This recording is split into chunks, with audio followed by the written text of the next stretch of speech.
Hi everyone, welcome back to Novel Nonsense. I'm Tiffany.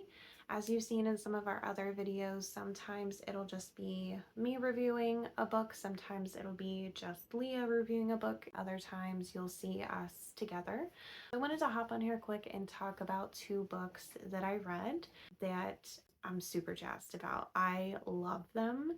They're both thrillers. If you are new to that genre, if you're just looking for something new, if you need a palate cleanser after reading the same fantasy or sci-fi or things like that, I highly recommend these two.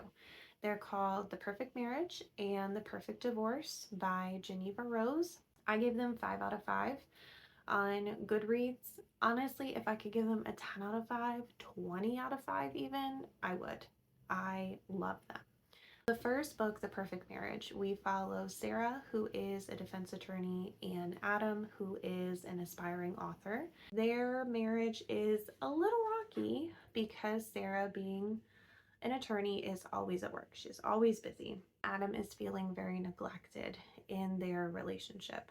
They have a lake house where he goes. That's where he tries to have some quiet time, get inspiration for his books, all of that. Throughout this, he got a mistress. Her name is Kelly Summers. Sarah does not know that this affair is happening.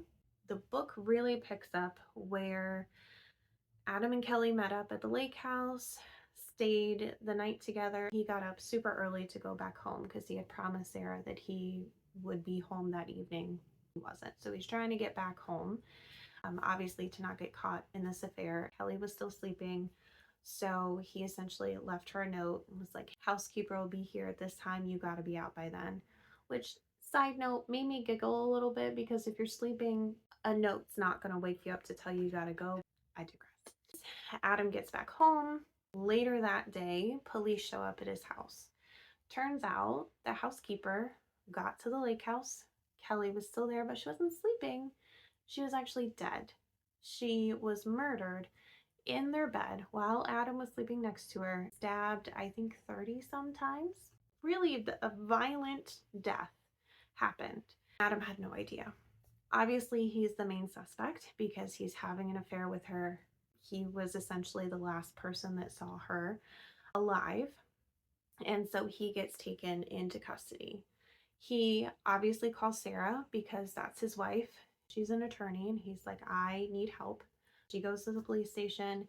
Surprise, she decides she's going to be his lawyer, which was very interesting to me because you would think conflict of interest. Who's going to be somebody's lawyer when that is your husband, your brother, your sister, like somebody that close to you? I feel like that'd be conflict of interest. That's about as much information as I'm gonna give for that first book because so many things happen. I don't want to give away any spoilers because I think that's my favorite part with thrillers is as I'm reading, I'm going, oh, I know this person's suspicious.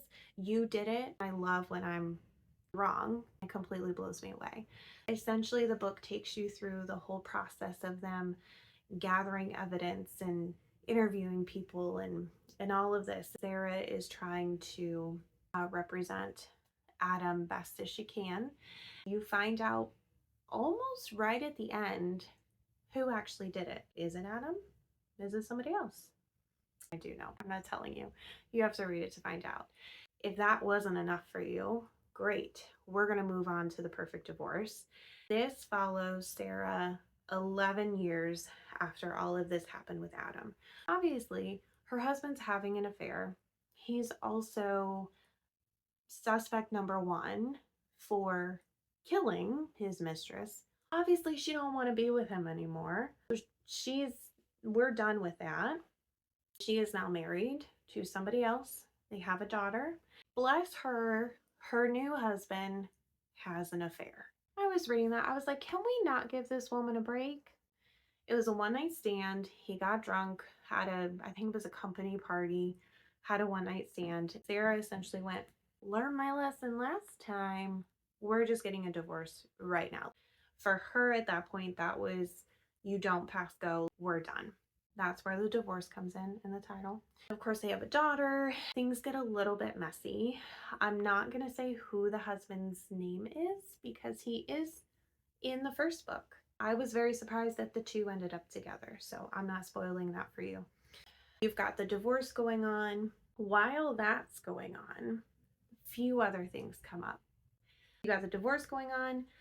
The husband, the woman that he had an affair with, ends up going missing. There's also another woman that knows him. He didn't have an affair with this one. Another woman that he knows also goes missing.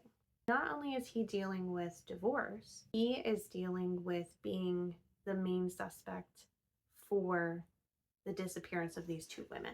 We've got that going on. We also have new evidence has come out about the Kelly Summers case. Remember in the first book, the Adam's mistress, her name was Kelly Summers, she got murdered. New evidence has come out that points to it might not have been Adam or whoever they convicted. That might not be the right person who actually murdered Kelly. Again, I'm sitting there going, I know who did it. I know this person is very suspicious. They probably did blah, blah. No, I was wrong again. Towards the end, you're pretty sure you know how the book ends. I'm not gonna lie. There is a point. I'm trying to say this without giving spoilers. There is a point in the book where you're like, this happened, this is the end. No, it takes a complete 180. Takes a completely different direction than what you were anticipating. Again, 10 out of 10, 20 out of 10, 30 out of 10. I loved both of these books. Keep an eye out on our page for other reviews that Leah and I are going to do. We are also going to have random indie books that we talk about, different indie authors, so keep an eye out for that as well. We'll see you next time.